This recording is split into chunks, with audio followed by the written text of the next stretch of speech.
पिछले एक लेसन में इस बात का जिक्र हुआ था कि एक्सेल की असल स्ट्रेंथ उसका आपके डाटा को कैरी करना नहीं है, बल्कि ये एक्टिव वर्कशीट्स हैं जिनको कि हम एक्टिव बनाते हैं फार्मूलाज और फंक्शंस के ज़रिए से। जब हमने फार्मूलाज देखे तो हमने देखा कि फंक्शंस के ज़रिए से भी हम वही रिजल्ट ले लेते हैं जो हम फार्मूलाज के ज़रिए से लेते हैं, लेकिन बहुत आसानी के साथ। मिसाल के तौर पे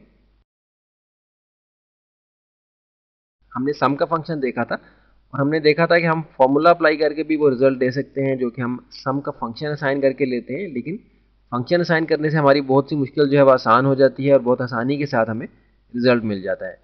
इसी तरह हमारे पास एक और फंक्शन है जो कि हम एक्सेल में बहुत इस्तेमाल करते हैं, वो इफ़ का फंक्शन कहलाता है। अब इस चीज़ को सिंप्लीफाई करने के लिए कि इफ़ के फंक्शन से यहाँ क्या मुराद है, हम पहले इसका मतलब देख लेते हैं कि इफ़ किस मायने में स्टैंड करता है एक्सेल में। इफ़ का जो अगर हम ट्रांसलेट करें उर्दू में तो इफ़ का मतलब है अगर। एग्जैक्टली इफ़ से मुराद वही इफ़ है जो कि हम इंग्लिश के अल्फाज में इस्तेमाल करते हैं, यानी अगर के मायनों में। और इफ़ या अगर दोनों अपनी अपनी जगह जब इस्तेमाल होते हैं तो वो एक कंडीशनल स्टेटमेंट कहलाती है। They are use for giving conditional statement. अब कंडीशनल स्टेटमेंट से क्या मुराद है, तो कंडीशनल स्टेटमेंट की अगर हम तशरीह करें तो कंडीशनल स्टेटमेंट से मुराद एक ऐसा बयान है जो कि मशरूत हो। मिसाल के तौर पे अगर मैं कहूँ कि बाहर मौसम अच्छा है, तो ये एक सिंपल स्टेटमेंट है। लेकिन मैं अगर ये कहूँ कि अगर बारिश हुई तो मौसम अच्छा होगा, तो ये एक कंडीशनल स्टेटमेंट है। यानी मौसम का अच्छा होना कंडीशनल है बारिश के साथ, यानी अगर बारिश होगी तो मौसम अच्छा होगा। और दूसरी बात ये होगी कि अगर बारिश नहीं होगी तो मौसम अच्छा नहीं होगा, मौसम गर्म होगा या कोई भी बात हो सकती है। लेकिन बारिश का होना जो है वो कंडीशन है इस बात के ऊपर कि मौसम अच्छा होगा या मौसम अच्छा नहीं होगा। एक और एग्जांपल लेते हैं। अगर आप ईमानदार हैं तो आप एक अच्छे इंसान हैं, वरना आप एक अच्छे इंसान नहीं हैं। तो आपका एक अच्छा इंसान होना जो है वो कंडीशनल हो गया, उसके ऊपर एक शर्त आयद हो गई ईमानदार होने की। और दूसरी सूरत भी हमने बता दी कि अगर ये कंडीशन पूरी ना हुई तो आप अच्छे इंसान नहीं होंगे।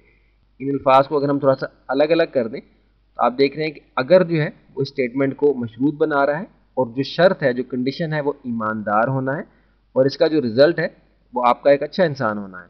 और दूसरी सूरत में अगर ये शर्त पूरी नहीं होगी तो हम खुद से फ़र्ज़ कर लेंगे कि दूसरी जो सूरत है ये अप्लाई हो रही है। अब इन अल्फाज को हमने बिल्कुल अलग अलग कर दिया है ये बात समझाने के लिए कि किस तरह से एक्सेल में इफ़ का जो फंक्शन है वो अप्लाई होता है। इफ़ सबसे पहले हम लिखेंगे, अभी हमने इंग्लिश में उसको समझना है, बिल्कुल परेशानी वाली बात नहीं है। अगर आप जो है वो सब्जेक्ट हैं, ईमानदार होना जो है वो कंडीशन है, और इसके होने की सूरत में पहली बात और इसके ना होने की सूरत में दूसरी बात खुद से असाइन हो जाएगी। हम ये जानते हैं कि हम जब अमूमन बयान देते हैं, अमूमन कोई बात करते हैं, कोई सेंटेंस में कोई स्टेटमेंट देते हैं, तो उसमें हम पहली कंडीशन बोल देते हैं, दूसरी कंडीशन आपको खुद से समझ में आ जाती है। यानी अगर हम कहें कि आप ईमानदार हैं तो आप एक अच्छे इंसान हैं, तो हमें ये दूसरे को बताने की ज़रूरत नहीं है कि आप अगर ईमानदार नहीं हैं तो आप अच्छे इंसान नहीं हैं। दूसरी बात खुद से समझ में आ जाती है। लेकिन एक्सेल में रहते हुए जब हम इफ़ का फंक्शन अप्लाई करते हैं तो हम कंडीशन बयान करके उसकी पहली और दूसरी दोनों सूरतें बयान कर देते हैं कि भाई अगर ये कंडीशन पूरी ना हुई तो दूसरी सूरत खुद से अप्लाई हो जाएगी, वरना अगर ये कंडीशन पूरी हो गई तो पहली सूरत असाइन होगी। इसी तरतीब से हम इसको एक्सेल में इस्तेमाल करते हैं, बिल्कुल परेशानी की बात नहीं है। यहाँ महसूस कर रहे होंगे शायद कि उर्दू ग्रामर की कोई क्लास हो रही है, ऐसा नहीं है।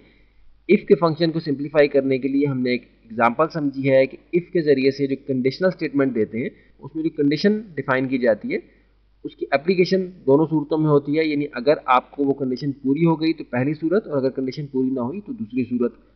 आमतौर पे बोलने में सिर्फ पहली सूरत बोली जाती है, दूसरी सूरत खुद से समझ ली जाती है। लेकिन एक्सेल में हमें पहली और दूसरी सूरत दोनों बतानी होती है कि अगर कंडीशन पूरी हो गई तो पहली सूरत अप्लाई हो जाएगी, और अगर कंडीशन पूरी ना हुई तो दूसरी सूरत अप्लाई होगी, और दूसरी सूरत हमें मेंशन करनी होती है।